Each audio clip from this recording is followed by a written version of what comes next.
Hey guys, welcome back to my channel. It's Mindy here. I hope you had an amazing week and you're off to the start of a fantastic weekend. So I know a lot of us fragrance enthusiasts are really looking forward to the cooler months ahead so we can transition some of these summer perfumes out and start reaching for the warmer, denser, cozy, sweet gourmands. But I have to say it is really hot where I live and I'm just hoping that I can jump in a swimming pool or two. So today I had the hope of sharing my thoughts on the newly released Kayali fragrance Invite Only Amber 23. But sadly, it has not yet arrived and I will not be able to share my thoughts just yet, but hopefully soon. Instead, I have some other fragrances that I've been playing around with from FragranceNet. One of them is also a honey-centric perfume with a little bit of cherry in it. So if that interests you, please stay tuned. So a lot of these I strategically sprayed all over my skin so I could remind myself what they smell like. This one I did not yet. I actually sprayed it in the box. And this is Herba Fresca from the Aqua Allegoria line by Guerlain. Now I have been intrigued and curious about the Aqua Allegoria line for quite some time. I did, in full transparency, spray a lot of them back in February or so of last year when I was at an airport and got a sense for what some of them were like, but unfortunately they all started to smell the same because I was spraying so much. So since then I've definitely been curious and I'm interested to continue to try them and smell them individually so I can develop my thoughts on them. Herba Fresca is one that has been talked about for quite some time, and that's because it's a very nice fragrance. Herba Fresca has a very prominent tea note with a very heavy mint accord to my nose. It really smells a lot like tea and mint mixed together. This perfume is really everything that the accords say it is. The accords say green, aromatic, citrus, fresh, spicy, floral, and it is all of those things. But again, what really stands out to me is that tea note and that mint note mixed with the other notes, the citruses of course, and I find this to just be a very, very pretty fragrance. I think this is a beautiful fragrance and I think a lot of people would consider this to be a 10 out of 10. For me, I just don't necessarily gravitate towards those fresh type fragrances, and it's not because I don't like them, it's just that I like other scent profiles just a little bit more. I do like Moschino Funny, I do like Dolce & Gabbana Light Blue, and there's definitely some others as well. And while this is very, very pretty, it is in the same vein of some of the other fragrances that I'm not crazy about, like White Tea by Elizabeth Arden, Green Tea by Elizabeth Arden, the type of fragrances that I would love to smell on other people, but I just probably wouldn't wear myself. Now that being said, I do prefer this to some of those other fragrances like green tea and white tea. So if you are the type of person that really enjoys those freshy type fragrances, this is probably a must try. Again, that is Herba Fresca from the Guerlain brand in the Aqua Allegoria line. So next up is a fragrance that I've been super curious about for quite some time. That is Vanille Coco by the Comptoir Sud Pacifique line. And I apologize if I said that incorrectly. I probably did. This one has been on my radar for quite some time. I've really wanted to try it out because some of my very favorite fragrances to explore and play with are those vacation, beachy, sunscreen type vibe fragrances. And this is definitely falling in that category to me. This is a smooth, creamy, easygoing, beautifully blended fragrance that reminds me a lot of a luxury type lotion. To me, the vanilla kind of takes center stage. The coconut is there, but it's sort of in the background. And then there's also whipped cream and banana, and those notes all sort of blend in the background so that you really only smell them when you press your nose to them, but they're nice, they come together beautifully, and I think the composition here is very, very nice. This is a really nice perfume. I do enjoy it, but there's something about Vanille Coco that feels a little bit unfinished to me. There's something in it that I'm craving a little bit more of, and I can't quite put my finger on what that is. For that reason, I don't think this is one that I would move forward with a full bottle of. I do have Bobbi Brown Beach, and that one is on a pedestal for me. When it comes to these types of fragrances, when it comes to tropical, beachy, suntan lotion type vibe fragrances, I really do like to reach for Beach by Bobbi Brown. It really has set the stage for other fragrances that I constantly find myself coming back to and comparing it to. This is so nice. I think a lot of people would really enjoy this, especially if you're looking for something in the line of a luxurious, beautiful smelling lotion. But this isn't one that at this point in time I'll be moving forward with a full bottle. Again, that is Vanilla Coco by Comptoir Sud Pacifique, I think. So next up is a couple Serge Lutens fragrances, and I know a lot of people that are enormous fans of this house, so I have wanted for quite some time to get my nose on a couple other fragrances that they've created.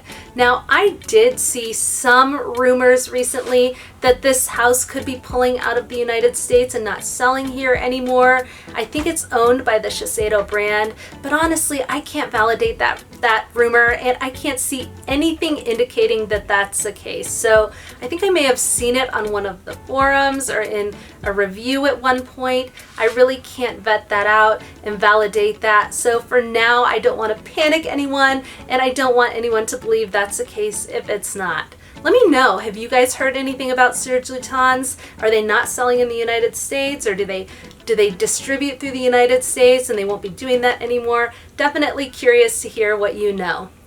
One of the fragrances that I have tried from this house is Bois Vanille, and it is one that I'm sort of on the fence about, to be honest with you. It's one that the reviews got in my head before I tried it. One of the reviews stated that it smelled like the hardwood polish that you put on the floor or furniture. It has sort of a beeswax feel to it, and I could not get that out of my head. When I smelled Bois Vanille, that is all I could think about, and it got so deeply in my head. It's probably one that I should go back to and revisit and try again.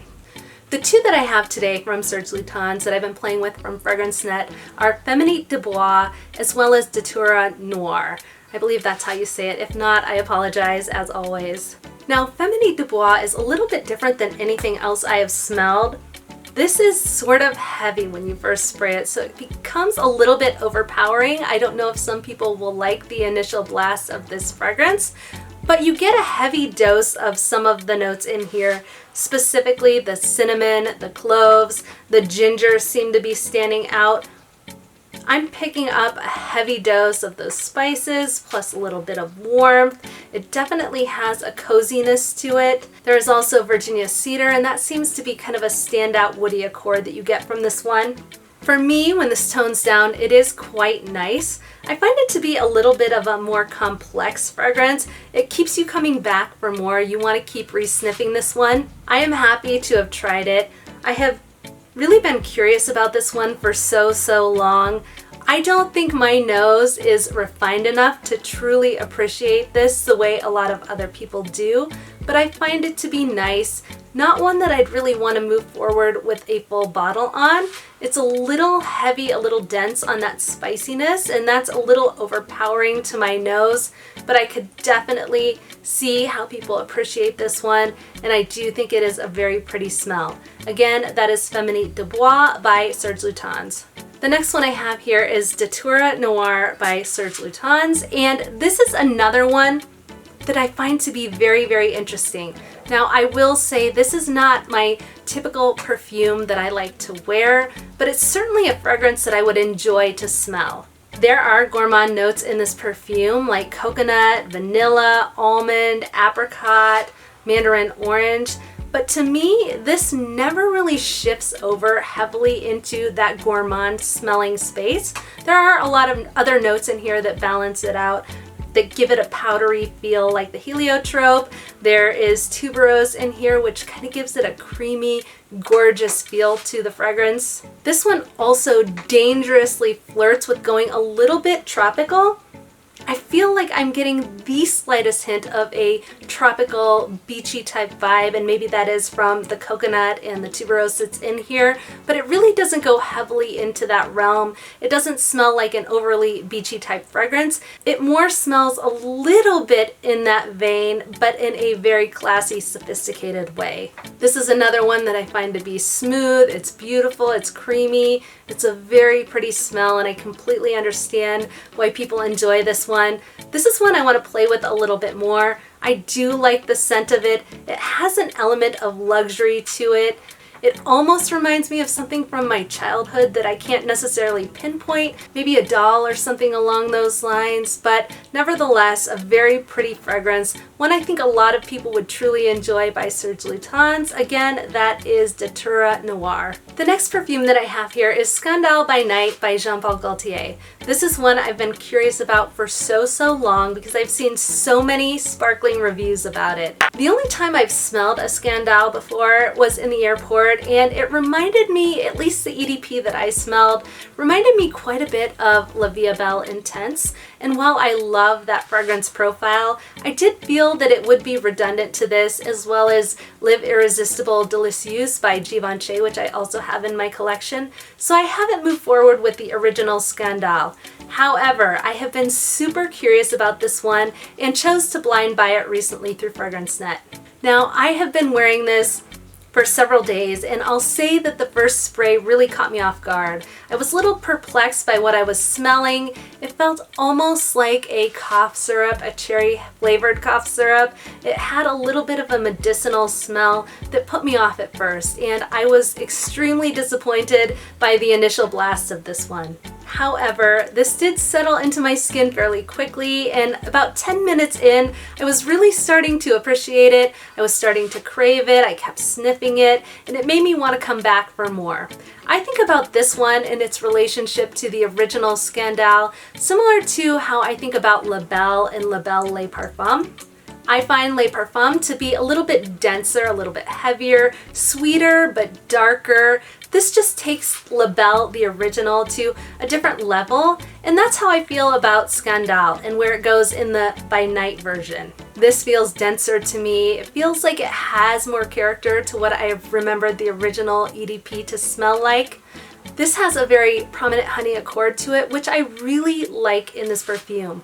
I find that honey can be a little bit finicky for me. Sometimes I like it, sometimes I don't. I do like how it is blended in here. The cherries give it some of that fruitiness, the tuberose gives it a little bit of a creamy floral component, and I really find the composition of Scandale by Night to be quite intoxicating.